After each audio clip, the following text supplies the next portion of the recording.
श्री स्वामी समर्थ। नमस्कार प्रेक्षकांनो, पुढील 4 दिवस असणार बंद। महाराष्ट्रात कोणत्या जिल्ह्यात बंद असणार आहे, कशामुळे बंद असणार आहे, नेमकं काय बंद असणार आहे याचीच माहिती आपण घेणार आहोत।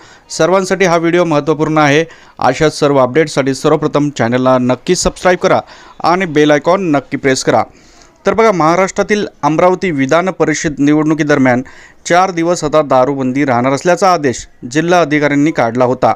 यामुळे जिल्हा बार अँड रेस्टॉरंट असोसिएशनचे अध्यक्ष नितीन मोहोड यांनी हायकोर्टात जाण्याचा इशारा दिला। कारण 4 दिवस ही दारूची दुकानं बंद राहणार होती, कारण त्या ठिकाणी विधान परिषद निवडणूक आहे, त्यामुळे हा आदेश काढला होता आणि त्या ठिकाणी 4 दिवस ही दारूची दुकानं बंद असणार आहेत, अशा प्रकारचा आदेश होता। या विरोधात जे बार अँड रेस्टॉरंट असोसिएशनचे अध्यक्ष आहेत यांनी हायकोर्टात जाण्याचा इशारा दिला। त्यामुळे आता हा निर्णय रद्द करण्यात आलेला आहे। अमरावतीत आता एकच दिवस दारूबंदी राहणार आहे। 18 तारखेला मतदानाच्या दिवशी दुपारी 4 वाजेपर्यंत येथे दारूबंदी असेल, अशा प्रकारची माहिती आहे। आपल्याला काय वाटतं या वृत्ताबद्दल कमेंटमध्ये आपला अभिप्राय नक्की नोंदवा। येणाऱ्या प्रत्येक अपडेटसाठी सर्वप्रथम चॅनलला सबस्क्राईब करून ठेवा। तर अशा प्रकारे ही 4 दिवस दारूची दुकाने बंद राहणार नाहीत, अशा प्रकारची एक मोठी अपडेट आपल्याला समोर येत आहे। तसेच येणाऱ्या प्रत्येक अपडेटसाठी आपल्या चॅनलशी कनेक्ट राहा। श्री स्वामी समर्थ।